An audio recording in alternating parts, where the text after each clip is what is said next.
latest episode of ACM Hero Walkthrough. In this episode, let's meet a new hero, Thunder Trace. Thunder Trace is an agile mage who specializes in burst damage.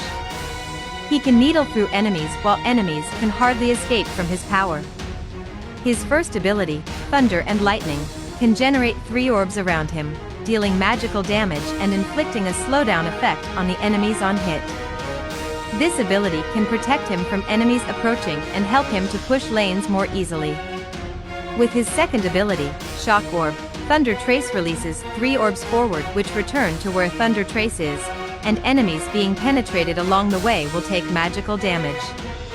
If an enemy is hit 3 times, they will be stunned for 1 second.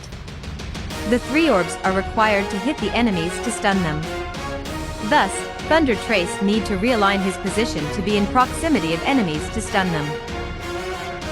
After casting his third ability, Vigorous Thunder, Thunder Trace moves a distance and deals magical damage to nearby enemies by base attack. To make the most of this ability, Thunder Trace is required to launch more base attacks while moving.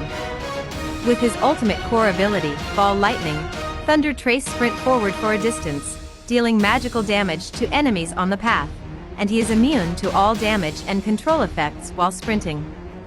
The cooldown time for this ability is fixed as 3 seconds, owing to the short cooldown. Thunder Trace can frequently refresh his third ability by casting his ultimate to deal a large amount of damage. As a burst mage, control is not his forte, and he is terrified of control effects. Thus, Thunder Trace must find a good timing to acquit himself brilliantly in team fights. Therefore, waiting until all enemies have cast their control abilities before flanking into the battlefield to reap kills.